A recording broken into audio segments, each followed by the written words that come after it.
Welcome to the very first episode of Rectangles Podcast, pop culture hot takes and couch commentary. My name is Janackeh.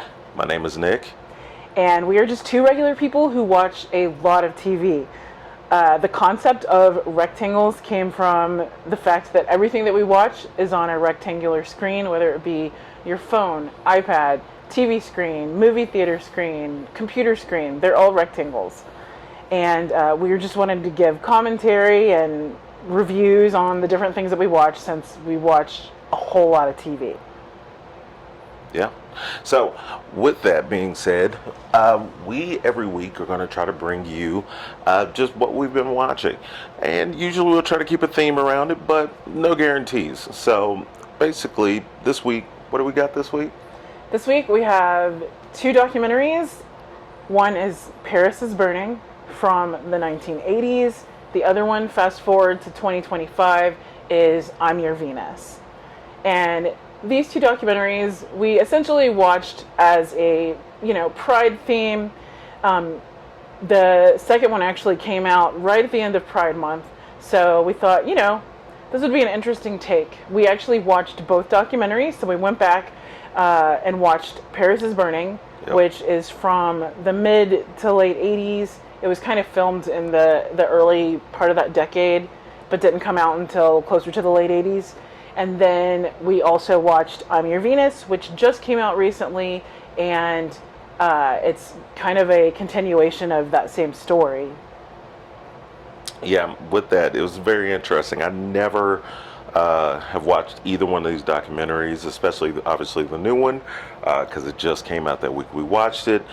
But I have seen Pose, and we've both seen actually Pose, and it's heavily inspired Pose from Paris is Burning. That scene, especially since it takes place during the same time period and the same place. So this is 1980s Manhattan, mainly just the main island of New York is where most of the scene was happening. Yeah, and it was very interesting. So going back to watch Paris is Burning, it was actually my first time that I remember watching it all the way through. It's not a long documentary. It's only about an hour, 15, 20 minutes long. So you can easily watch it in one sitting. But it was immediately when I turned it on and started, hearing the different people introduce themselves, I was like, this is Pose. Like, this is exactly where those characters came from. Like, you can take the characters in Pose and see, like, the real people and who they were. From Paris is Burning, that was very interesting. I was like, oh, this is directly lifted from this documentary. It was, I loved how real it was. Like, the people that they interviewed were really real people, and they did not mince words. They talked about their culture, they talked about their experiences, and one thing that really drew me, seeing the gay culture of the 1980s, not much has changed.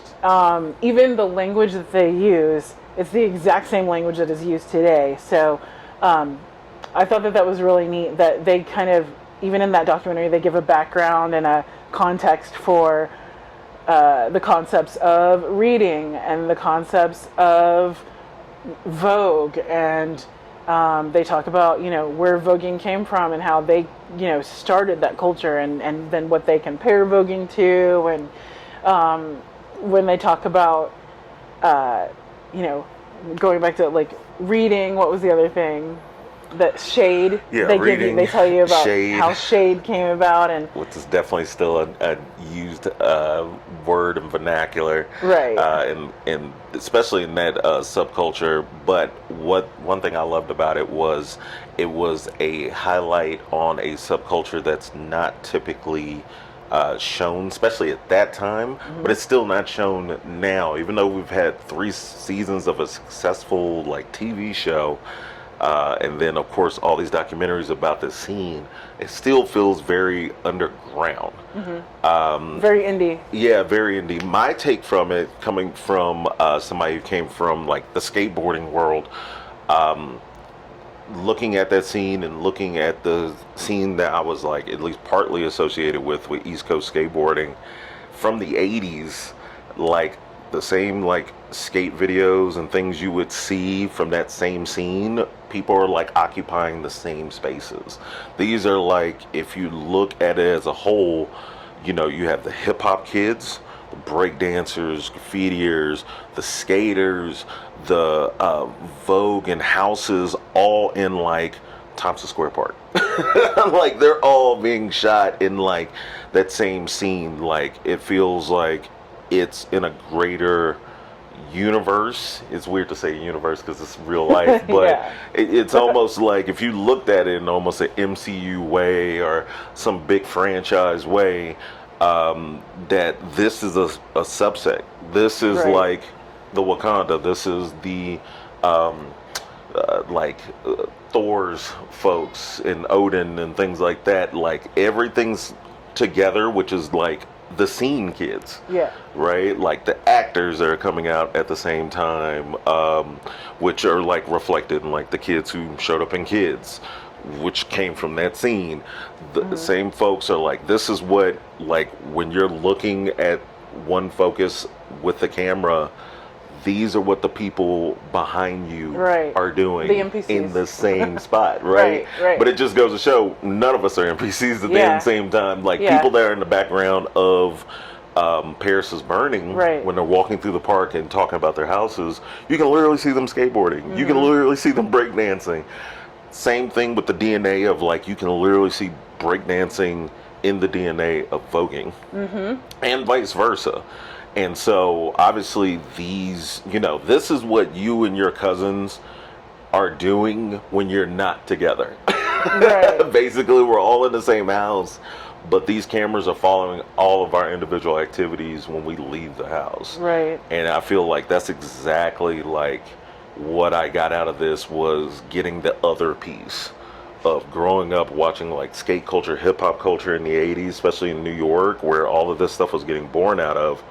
And you see what their cousin was doing, right? When the camera wasn't following them, what are those kids in the background doing? Oh, they have their own subculture. They have their own balls, which could be like, in my eyes, like a skate competition, essentially, right? Like we're building for ourselves. We're rewarding people in our own like sphere, our own culture, with what we deem is cool, what we deem is like the right way to do things. And the Yeah. same thing with graffiti culture and breakdancing and hip hop and all of those things. So it's a big piece of it. It was the missing piece, Right. to me. So yeah, I thought it was really cool. Yeah. And I liked how when they talked, like, so going to the balls, so this is where you would go and like showcase your style, your creativity, your kind of thinking outside of the box. There would be categories, and you were to dress and walk in that category. And, you know, the most creative and fun and stylish, or whatever the case is, that's who won the category.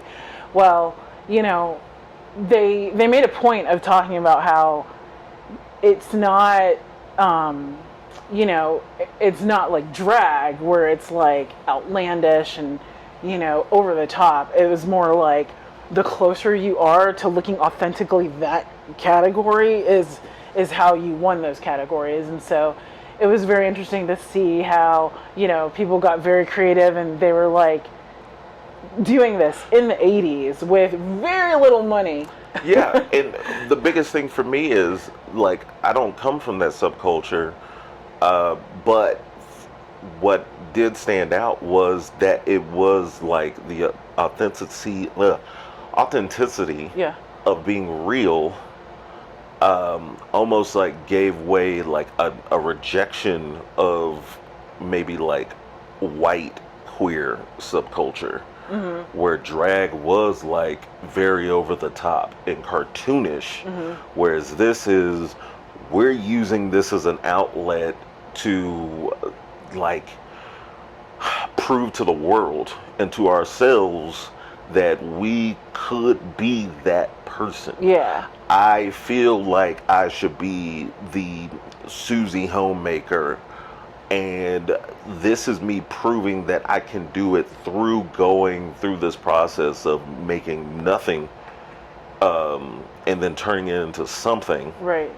and like being graded on that. So Yeah. it's like almost two different schools of thought that I've just kind of noticed, just being an observer of like, wow, like, especially with the military realness.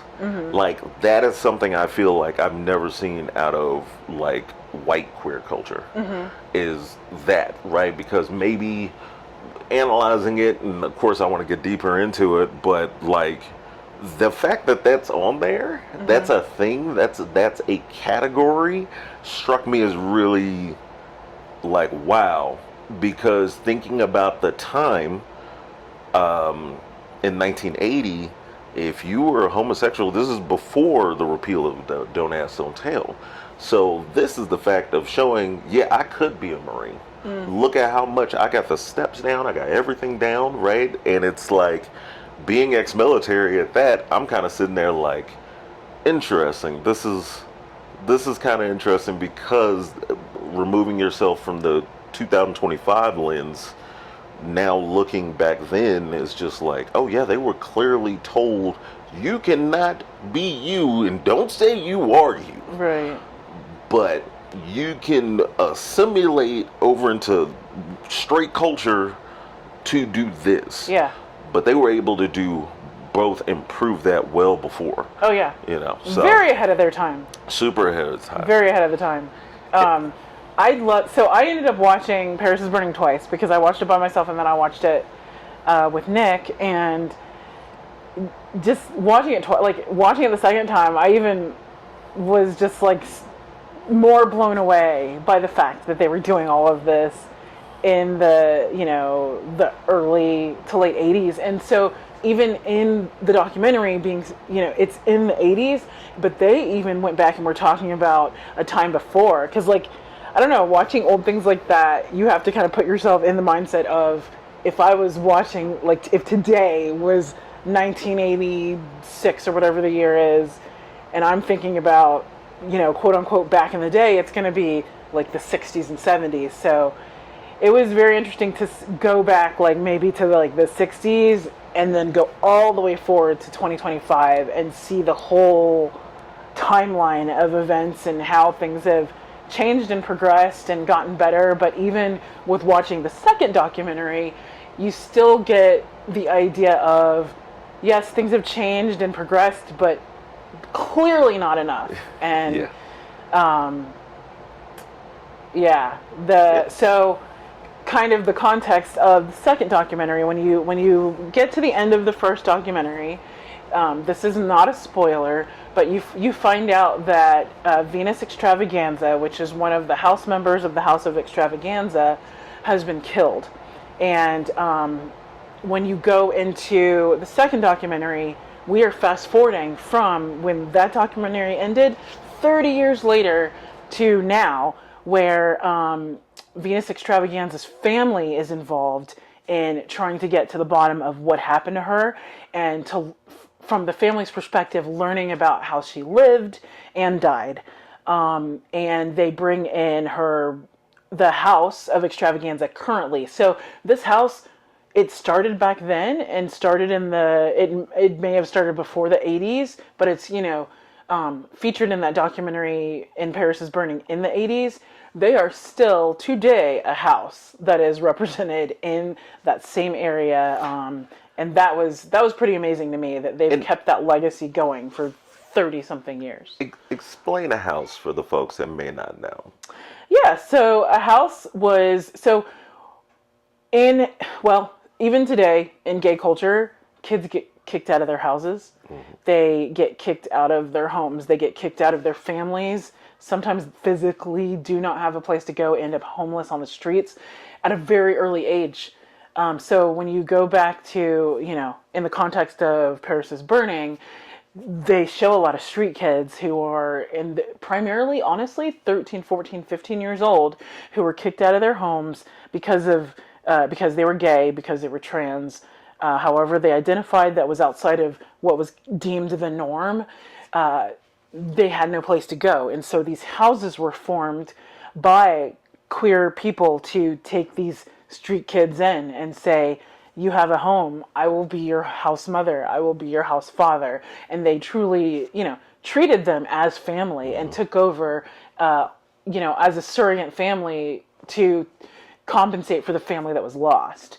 And so then when you take that into ball culture, you have these houses and they're represented by, the family members, and they all walk in the balls to represent the categories. So if you're walking in this ball, to, for military realness, and you're representing the House of Extravaganza and you win a prize, you won for the House of Extravaganza. So the houses, they were almost like little street gangs. They were almost like little gangs in and of themselves, but the concept of them was to nurture and to take care of one another, but also to compete and to do things as a house. And if you've seen the show Pose, you get that concept completely, because you see how they were, they had their different houses, and you get a glimpse inside the house to see what was actually going on, in the day-to-day life outside of the balls as well.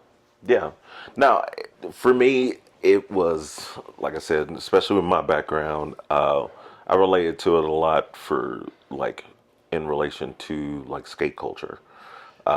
We also were, like, street kids that came together.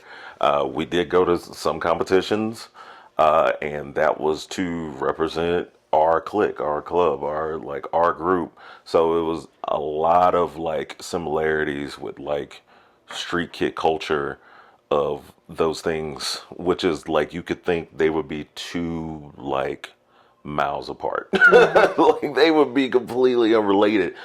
But when you're on the street, you're on the street, and you have friends who, might be into the drug scene and party scene, might be into, like, the skate scene, or, they might be into, like, occasionally, like, maybe sports, more than likely, like, basketball. It's most like street sport you could think of, or like the skater kids, the artists, the musicians. Everybody's kind of like in these groups that make crossover, but then also at the same time, there's like completely different subcultures and worlds inside of them, Right. that have the same kind of, like, things that they do. Like, we had friends that were breakdancers, we had friends that were graffiti artists, and they had their own thing that they would do with their group of the people who participated in those activities. Right. So it's like wild to kind of see something that may have not existed, especially like us coming from the South.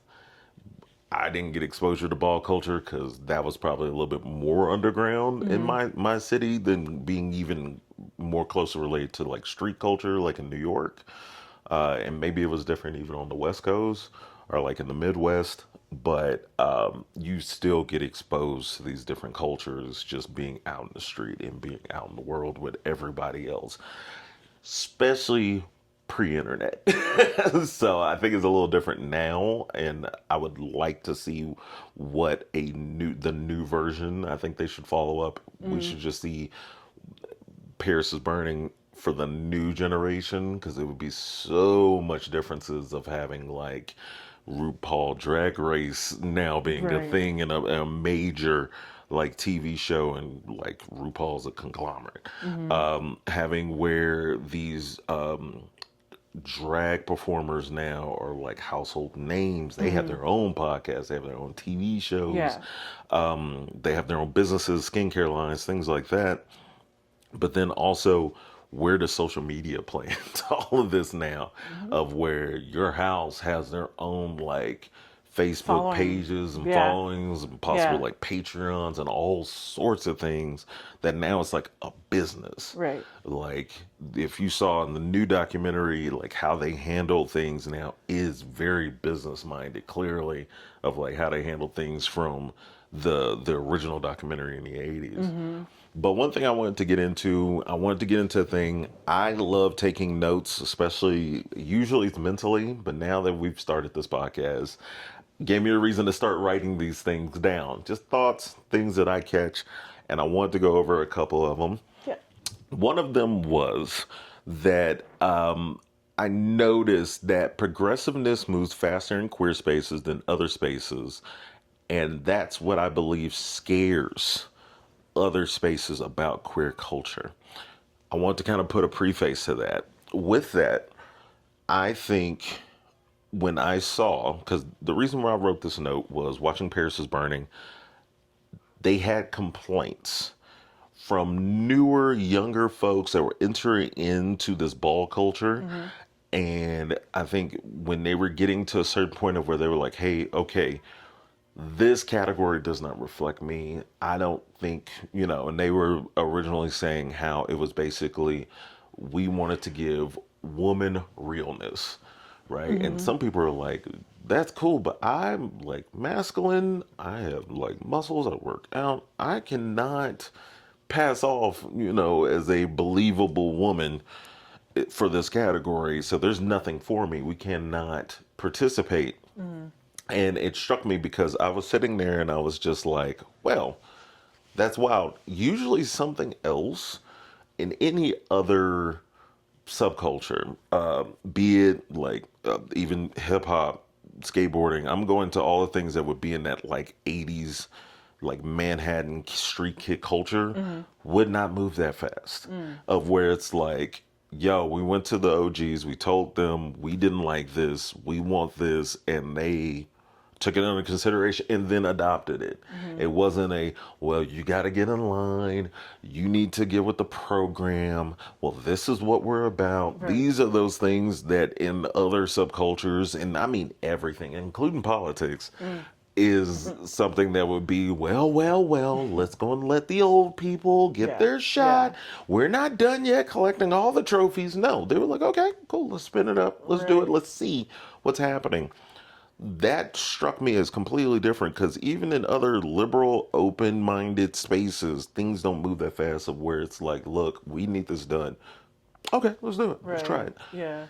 And I think that's low-key one of the like things that scares people about that culture is because Yeah. it moves so fast. And that's startup culture too. It is startup culture. Well, I mean, to get in the whole thing of like tech culture is actually has roots in queerness that doesn't get a light shined on it. I mean, literally, Alan Turing was a gay man and got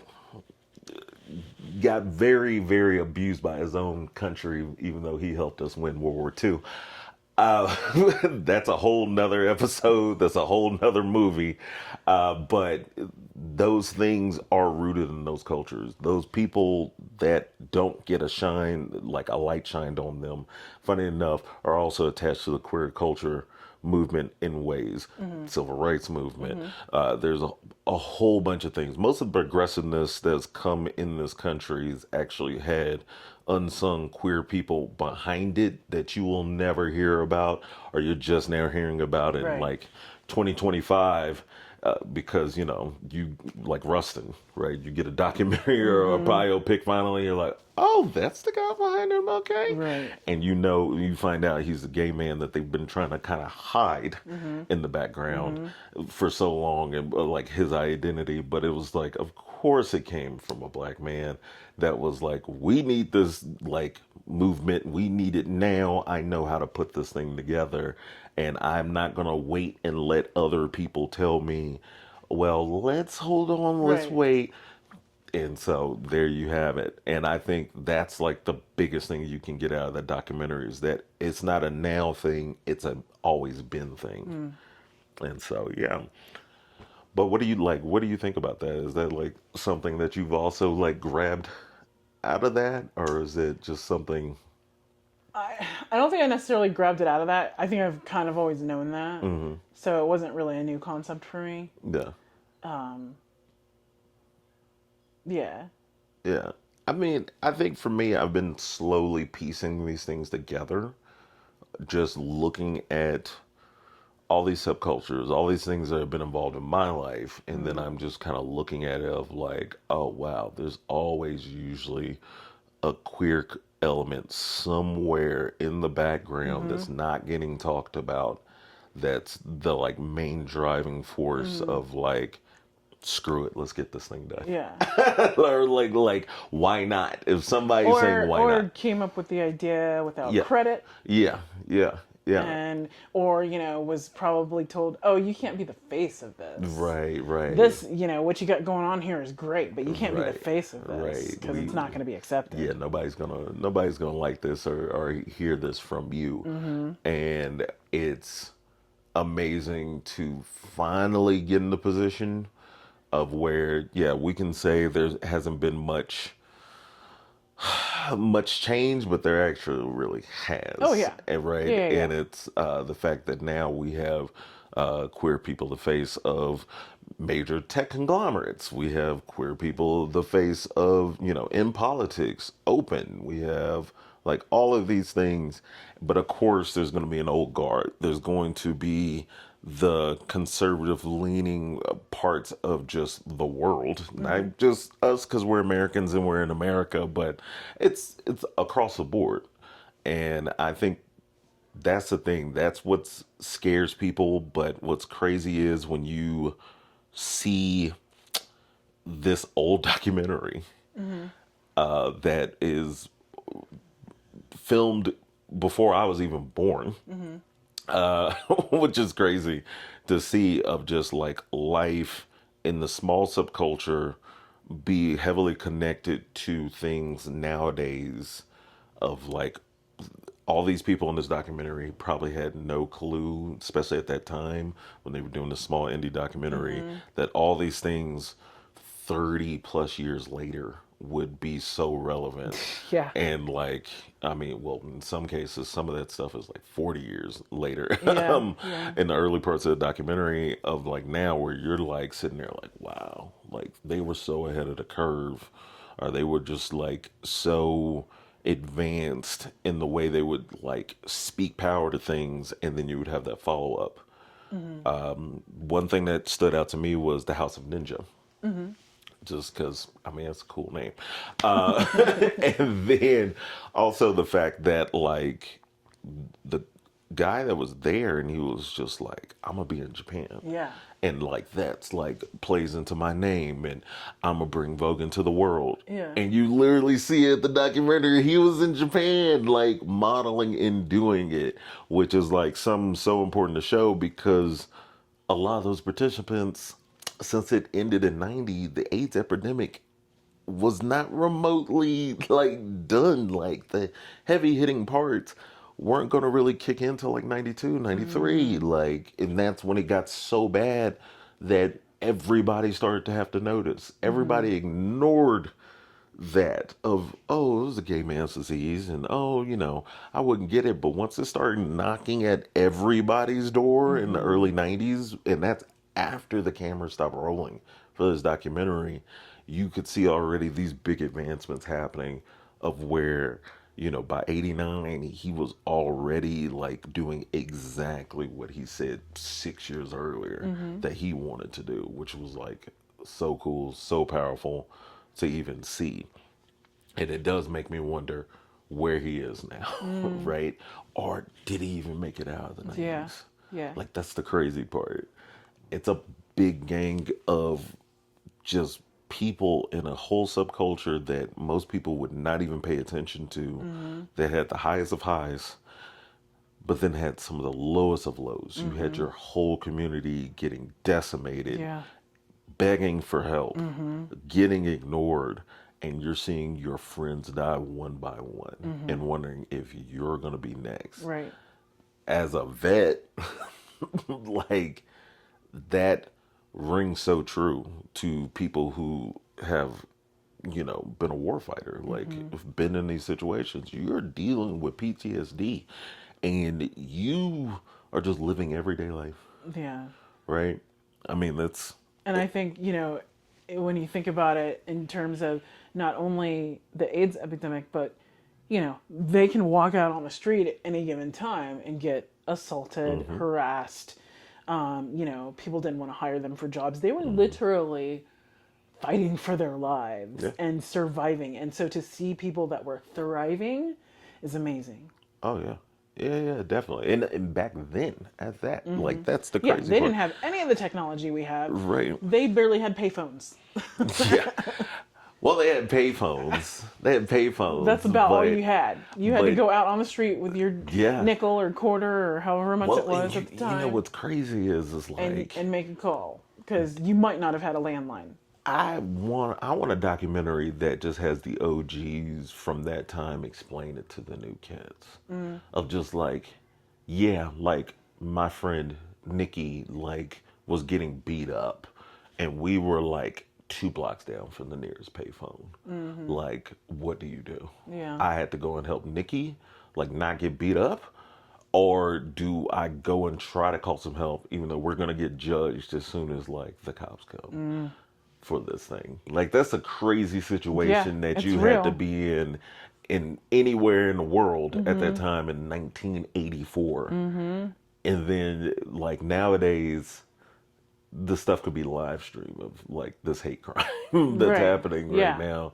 Like it's a totally But different I mean, world. a gay man can walk down the street, Yeah. with whatever he wants on, Right. and nobody bats an eye. Yeah, not anymore. At least not in like any major city in America. Right. Like, and that's the thing is this was happening in Manhattan. Yeah. Which is like the most fast forward of culture. Right.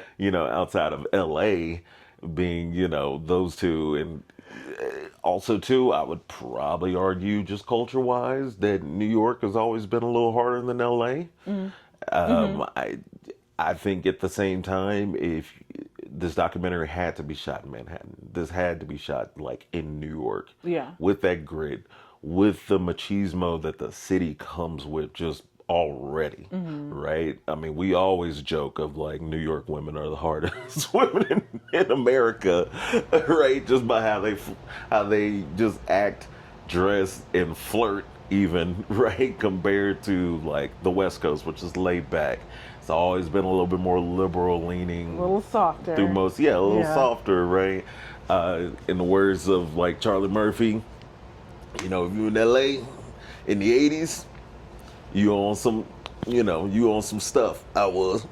I had my Jerry curl popping. It's like a totally different thing, right? We had Prince at the same time that this documentary was getting shot.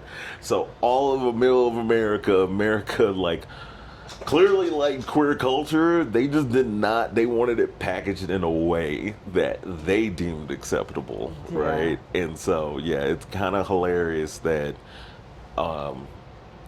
well, I wouldn't even say hilarious, right? It's almost kind of sad that it has to be queerness packaged for non-black culture. Oh, yeah. Yeah. Right? Because this was very black. This documentary, even though it didn't just feature nothing but black people in it, especially, going to my second point, my biggest thing is the House of Xtravaganza colorist. It was like almost a house that was dedicated to non-black folks. Yeah. I don't know if you noticed that. And I mean, even in the more... It seemed very Puerto Rican to me. Yeah, it was like super Puerto Rican, which I mean is cool, but it's like at the same time I was just kind of looking at the other houses and everybody was relatively diverse, or maybe just coming from my lens, maybe they were just black houses that just had some Puerto Ricans and some other people a part of that culture in it. But Extravaganza, the main person that was the lead of the House of Xtravaganza, the main mother, I made a joke during the film that it looked like Luis Guzman. It looked like Luis Guzman's like sibling almost in there, but it was very like New York, Puerto Rican, Dominican, a little bit of Italian, especially the fact that the current like mother and like head of the House of Xtravaganza in the modern time conveniently was also Italian and Puerto Rican. I mean, as two people who are not from New York, I'm not surprised on the odds, maybe. But it was very interesting of like, is that indicative of maybe even a block, maybe 2 blocks, or maybe a small neighborhood that Puerto Ricans and Italians were living side by side that much, and for this long to also have like these two notable people produced, and maybe that was just showing in the new documentary, right? Yeah, but even you have to remember, Venus actually lived in Jersey. Right, Jersey City. And her whole family lived right there, so, yeah. And I mean, shout out to Jersey City, shout out to New Jersey. I know you're not New York. I get it. I got a lot of friends from Jersey. I get it. But I'm from Fort Worth, Texas. Do we claim Dallas, Texas? Yes, we do, because most people don't know what Fort Worth, Texas is. So I just say, I'm from DFW. Same thing. If you can see the Statue of Liberty from your house, come on, bro, it's New York. Like, let's just get it together, okay? I get it. Well, it's not LA. Yes, it is to everybody outside of it. Sorry to burst your bubble. But this is all New York City to me. From Long Island all the way down to Jersey City, everywhere in between. I'm going to be looking for a piece of slice all over that joint, okay? Just it is what it is. All right? So. And now I want pizza. And now I want pizza too. And let's be real. Just as a side tangent, if you come to Fort Worth, you are in Fort Worth if you indeed at a Dallas Cowboys game, okay? All right. Sorry to tell you that. All right. Sorry to burst your bubble. So, back to what I was saying. Rant over. Jersey, I get it, but the mixing of cultures, which happens everywhere, is just that interesting. That was a little piece of the story for the newer documentary. Of just how well that, like, I think her family, Venus's family, I think it actually kind of helped with, like, seeing their sister represented by somebody who was, like, literally their sister in more of a modern format. And I think that kind of was, like, really good of note to just see that crossover like that, right? Of course it took somebody who would be like, the 2025 version of Venus to help get this along. And they have so much in common.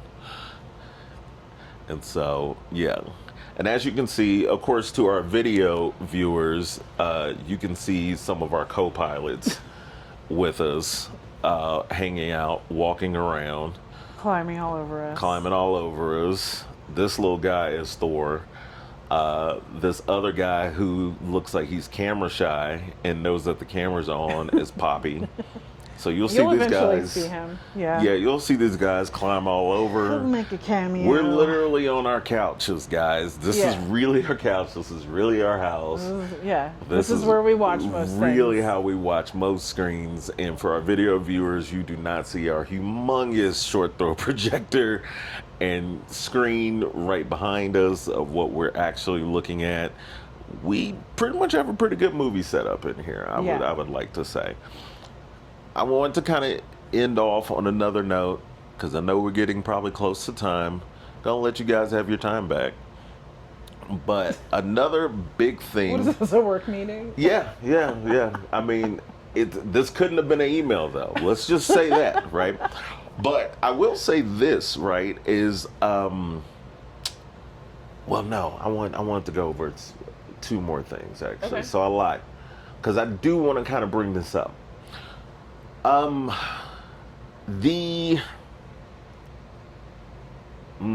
What's the greatest way to put this? I would say the worshiping. That may be a overextended word, but the worshiping of white culture, white straight culture. In this culture that we saw in Paris is Burning is something that really struck out to me. I did like how the elder was stating in the documentary of I originally was trying to copy folks like Jane Mansfield and all these older white women, celebrities, and be like them when I didn't know I was supposed to be being Lena Horne. I was. It was funny seeing the realization and almost regret of I spent all this time trying to emulate white culture and like, oh my God, they have it so good. That's all they had. And that's all they saw. That's all that was presented to them. So but you like, know what? It's not like now where you can see literally anybody. But I would argue, to be honest, I think it was a form of self-hate. Because, and the reason why... And still is. However, yes. The one thing that I will give them is they didn't have media representation that looked like them. They didn't have, it wasn't, not as in your face as white culture always has been, but like, yes. especially at that time, you weren't seeing yourself reflected back at you when it came to like beauty standards. Yeah. And when it came to like, who is best dressed and all that. Yeah. You're not going to see people that look like you if you're not straight white people.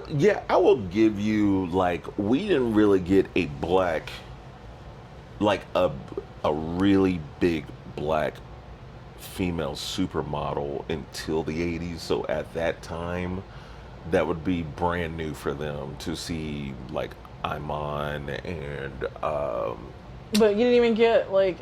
Tyra or any of those until the 90s. Yeah. And so maybe, but I will say this, I did note just in my mind of I don't know, I still kind of feel like it was a form of self-hate, because if I went to call my mother, who was around the same age at the time of this, and I was like, who you were trying to copy, it wouldn't have been a white person though. That's the thing. And I think, and maybe it's a regional thing. My mother growing up in like California and like the South, maybe that was a thing of where it was like, well, we have enough of our own culture and we're paying attention to this. Given people in my family, especially from Oakland, are like Panthers and all those sorts of things that mixed in, maybe that's also a big change of it. But then it kind of irked me, because I was just like, man, like, and the same thing in Pose. And maybe because it was based off the documentary, it was a lot of white worship of just, I just want to be straight white people. And that's what they had at the time, though. Yeah. And if they're looking at Vogue magazine, that's what they're seeing. Right, of course, because And when you think of luxury in the 80s, that's what you're seeing. Of course, yeah. So that's what they're white trying people, to emulate. White glove. they're trying to be the most high society, most luxurious thing that you're seeing. Right. That's what you're seeing at the time. And maybe that's it. Yeah, of course. Like, we didn't have big black fashion designers like we do now. Or even people with like beauty brands. Yeah. All of the luxury things that, they were kind of showing in the documentary. Yeah. It was not us. Right. At that time. And maybe that's a thing of where it so it's just indicative of culture just in general. Pictures out of magazines, it's mostly going to be white. It's going to be white faces. White women. Yeah. That's true.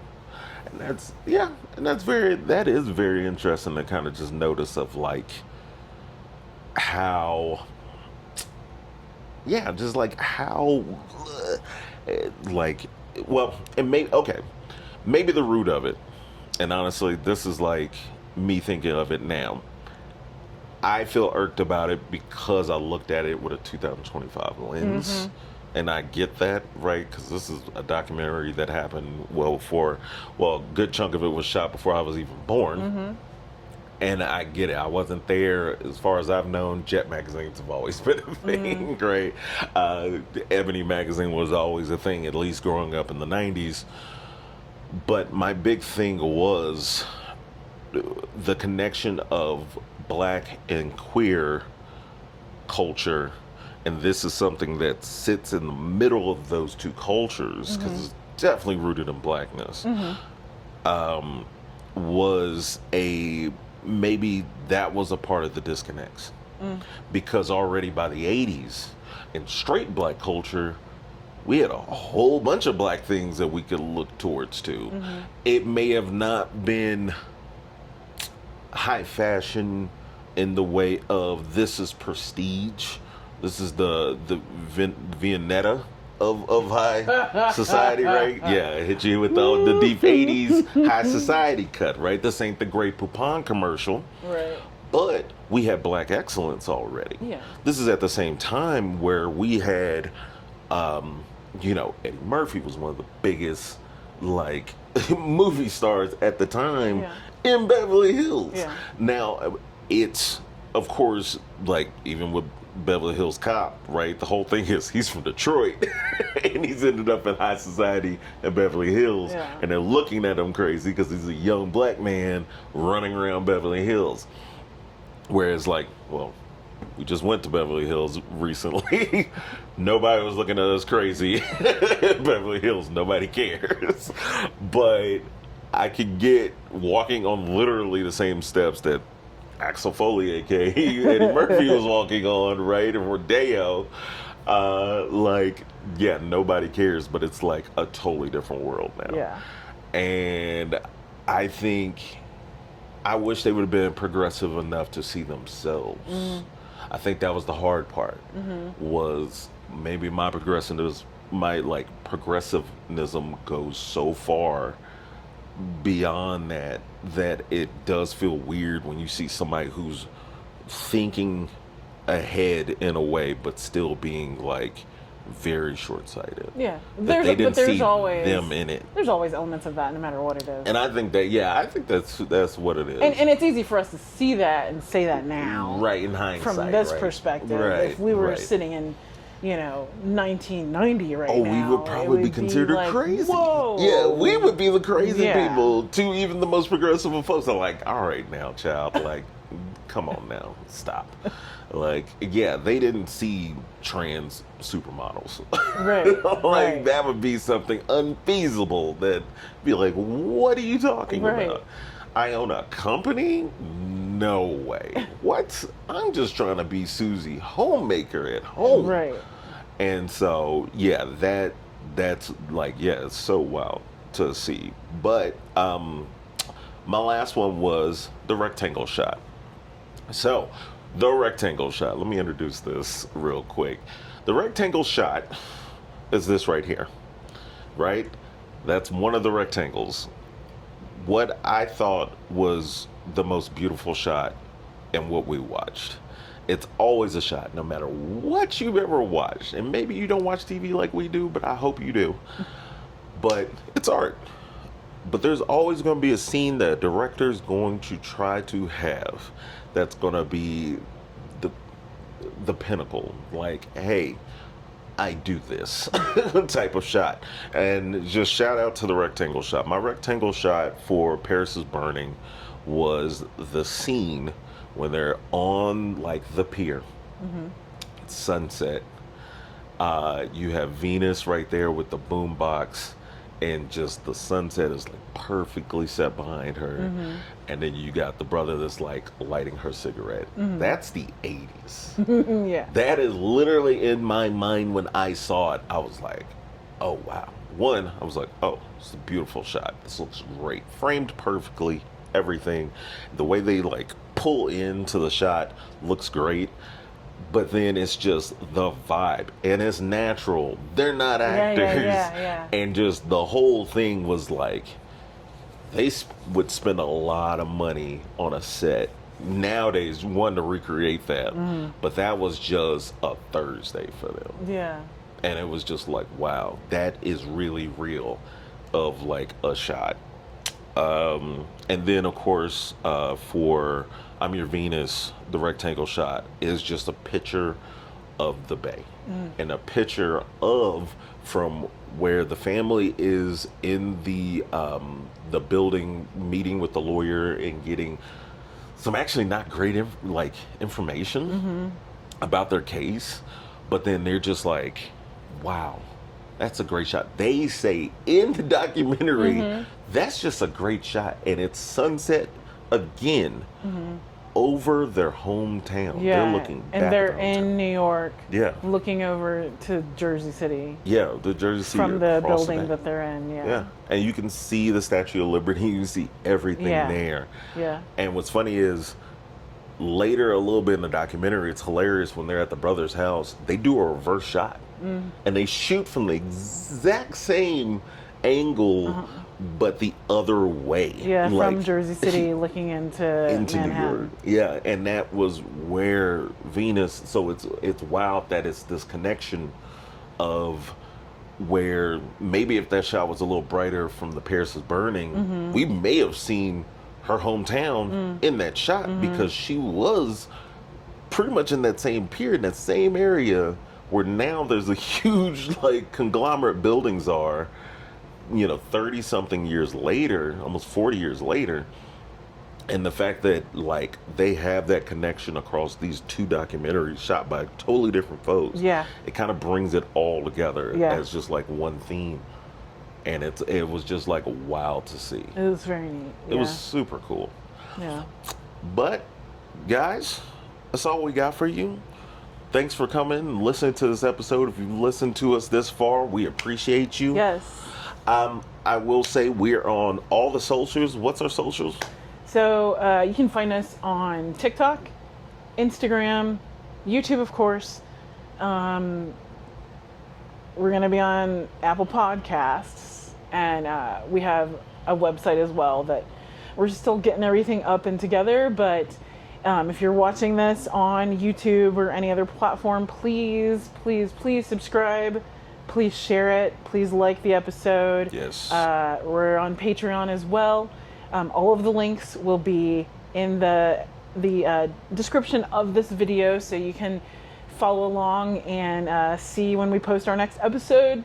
We're gonna be here and we're gonna be talking. We have so much to cover. We got some other stuff for you guys. guys. Not only have we watched things for the last 4 years, but we're currently watching things. So lots of things to cover, lots of content that we'll be putting out soon. And definitely. And for the Patreon, we're definitely going to be having things like extended videos. Right now, we just didn't want to, this is for your drive to work. This is for you to check this thing out so you can get to the TV shows or the movies we're talking about. But if you want to get into some serious, nerdy cinema conversations, that's going to happen over on Patreon. This is when we start getting to the long, multi-hour recordings of getting into like the meat of it. I have a ton of notes, and we can get all the way off into them and get into like the nitty gritty of just like, how certain things were shot, certain people that we can go in further in depth into. And I have a whole list of stuff we can go over. Do you want to give them a sneak peek at the next episode? Want to talk about the next episode? What's the next episode? What's the next episode? Next episode is F1. Oh yeah. So no, it's wild, right? Because the rush is almost over for the F1 hype, but we actually aren't going to talk about directly the new movie. There's a little lesser now known movie called Driven that actually came out in 2000, so 25 years ago, that stars Sylvester Stallone, and it's the same plot, folks. It really actually is. So you could actually go ahead and start listening to it now, see what our thoughts are on it, or listen to our thoughts and watch it afterwards. But then also we're going to pair it with another documentary called Senna. It's about Ayrton Senna, a Brazilian F1 racer who tragically died in a accident due to some safety concerns that now they have changed in F1, because F1 is a very dangerous sport, ladies and gentlemen. I don't know if you would get that translated in the new movie, but they're going very fast and it's very dangerous. And we'll get all into that in the next episode.